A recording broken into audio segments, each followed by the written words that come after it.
നമസ്കാരം.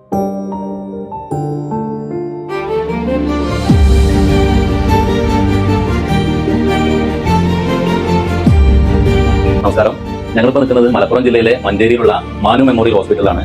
ഞങ്ങൾ എൻ്റെ അച്ഛൻ്റെ ഒരു കാലിൻ്റെ ഡയബറ്റിക് ഫുഡിൻ്റെ ഭാഗമായിട്ടാണ് ഈ ഹോസ്പിറ്റലിൽ എത്തിയത്.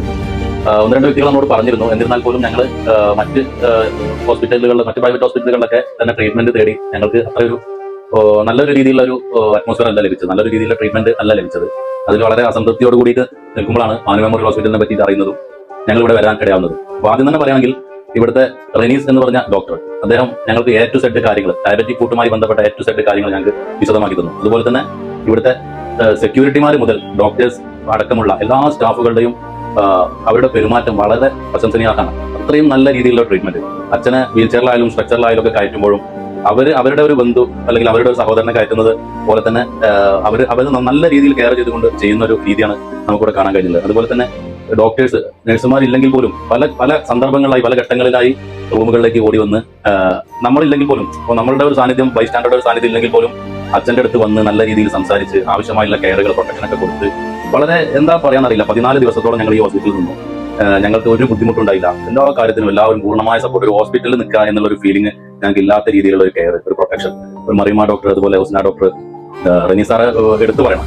കാരണം അദ്ദേഹം അച്ഛൻ്റെ അടുത്ത് ഒരു മകനെ പോലെ നിൽക്കാം, ഒരു സഹോദരനെ പോലെ നിൽക്കാം. ആ രീതിയിലുള്ള ഒരു സപ്പോർട്ട് നമുക്ക് ലഭ്യമായി. അതുപോലെ തന്നെ പൃഥ്വിരാജ് എന്ന് പറഞ്ഞ ഡോക്ടർ, അദ്ദേഹത്തിന്റെ ഒരു സാന്നിധ്യം, വളരെ നല്ല രീതിയിലുള്ള ട്രീറ്റ്മെന്റ്.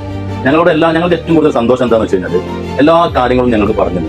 ഇതിന്റെ ഗുണങ്ങൾ എന്തൊക്കെയാണ്, ഇതിന്റെ ദോഷങ്ങൾ എന്തൊക്കെയാണ്, ഇത് മുന്നോട്ട് കൊണ്ടുപോയി കഴിഞ്ഞാൽ എന്തെല്ലാം ദോഷങ്ങൾ വരാനുണ്ട്, ഈ രീതിയിൽ മുന്നോട്ട് പോയി കണ്ടു കഴിഞ്ഞാൽ എന്തെല്ലാം തരത്തിൽ നമുക്ക് ബുദ്ധിമുട്ടുകൾ ഭാവിയിലേക്ക് ഉണ്ടാവും എന്നുള്ള രീതിയിൽ ഓരോരോ കാര്യങ്ങളും നമുക്ക് പറഞ്ഞു തന്നതുകൊണ്ട് നമുക്കൊരു ക്ലിയർ പിക്ചർ കിട്ടി. ആദ്യം മുതൽക്കേ ഒരു ക്ലിയർ പിക്ചർ. ഞങ്ങൾക്ക് അങ്ങോട്ടോ ഇങ്ങോട്ടോ ഒന്ന് ഡൈവേർട്ട് ചെയ്യേണ്ട ഒരു ആവശ്യം വന്നിട്ടില്ല. അപ്പൊ അത് അറിഞ്ഞുകൊണ്ട് തന്നെ ആ രീതിയിലേക്ക് നമുക്ക് മൂവ് ചെയ്യുന്ന സാഹചര്യം. പിന്നെ അതുപോലെ എടുത്തു പറയേണ്ട ഒരു കാര്യം, ഹോസ്പിറ്റൽ ചെലവുകളുടെ ഭാഗമായിട്ട് ഒരു ഭീമമായ ഒരു സംഖ്യ വരികയോ അല്ലെങ്കിൽ നമ്മുടെ ഒരു എന്താ പറയുക ടെൻഷൻ ആവുന്ന, ആ രീതിയിൽ തന്നെ ബൈസ്റ്റാൻഡേഴ്സിനും നമ്മുടെ ബന്ധുക്കൾക്കും ടെൻഷൻ ആവുന്ന രീതിയിലുള്ള ഒരു സാഹചര്യങ്ങളും ഹോസ്പിറ്റലില്ല. ആരോടും എന്തും പറയാം, എത്രയും ഫ്രണ്ട്ഷിപ്പായിട്ട് നമുക്ക് പെരുമാറാം എന്നുള്ള രീതിയിലുള്ള ഒരു കൺസിഡറേഷൻ കിട്ടി. അപ്പോൾ ഞാൻ പറയുന്നത് എന്താ വെച്ചാൽ, നമ്മൾക്ക് ഈ മാനു മെമ്മോറിയൽ ഹോസ്പിറ്റലിനെ പറ്റിയിട്ട് കൂടുതൽ അറിയില്ല എന്നാണ് എനിക്ക് തോന്നുന്നത്. ഞങ്ങളടക്കമുള്ള വ്യക്തികൾക്ക് അറിയില്ലായിരുന്നു. ഞങ്ങളും തന്നെ ഇവിടെ വന്ന് പല വ്യക്തികളോടും സംസാരിച്ചപ്പോഴാണ് ഈ ഹോസ്പിറ്റൽ എത്രത്തോളം നല്ലതാണ്, എത്രത്തോളം നല്ല രീതിയിലുള്ള ഒരു ട്രീറ്റ്മെന്റ് ആണ് എന്നുള്ള കാര്യങ്ങൾ നമുക്ക് മനസ്സിലാക്കാൻ സാധിക്കും. അപ്പോൾ ഞാൻ ഹോസ്പിറ്റൽ അധികാരികളോട് തന്നെ പറഞ്ഞു, നിങ്ങൾ എന്തുകൊണ്ട് ഇത് പൊതുജനങ്ങളിലേക്ക് കൂടുതലായിട്ട് എത്തിക്കുന്നില്ല എന്ന് പറഞ്ഞു. അതിൽ ഞാൻ എൻ്റെ ഒരു നിരസനം തന്നെ അവരോട് രേഖപ്പെടുത്തുകയും ചെയ്തു. അപ്പോൾ നല്ല രീതിയിൽ ജനങ്ങൾ കണ്ടറിഞ്ഞുകൊണ്ട് തന്നെ ഇത്തരം ഹോസ്പിറ്റലുകളിൽ അതിന്റെ ട്രീറ്റ്മെന്റ് തരണം. എന്റെ വ്യക്തിപരമായ അഭിപ്രായമാണ്. നിങ്ങൾക്ക് ഉൾക്കൊള്ളാതിരിക്കാം. ആ രീതിയിലുള്ള ട്രീറ്റ്മെന്റുകൾ, ഇത്തരത്തിൽ നല്ല ഹോസ്പിറ്റലുകളെ നമ്മൾ മുൻപന്തിയിലേക്ക് എത്തിക്കാനുള്ള ശ്രമം നമ്മളിൽ നിന്നും ഉണ്ടാവണം എന്ന് അറിയിച്ചുകൊണ്ട് ഈ ഹോസ്പിറ്റലിലെ റെനീസ് ഡോക്ടർ, മറ്റു ഡോക്ടർമാർ അടക്കമുള്ള, അദ്ദേഹത്തിന്റെ പേര് ഞാൻ അദ്ദേഹത്തിന്റെ അത്രയും ഒരു മനസ്സിലായതുകൊണ്ടാണ് ഞാൻ അത്രയും വീണ്ടും എടുത്തു പറയുന്നത്. റെനീസ് ഡോക്ടർ, പൃഥ്വിരാജ് ഡോക്ടർ, മറ്റു ഹുസ്ന ഡോക്ടർ, മറിയമ്മ ഡോക്ടർ, ഇത്രയും ആളുകളായിട്ടാണ് നമുക്ക് കൂടുതലായിട്ടുള്ള സമ്പർക്കം വന്നിട്ടുള്ളത്.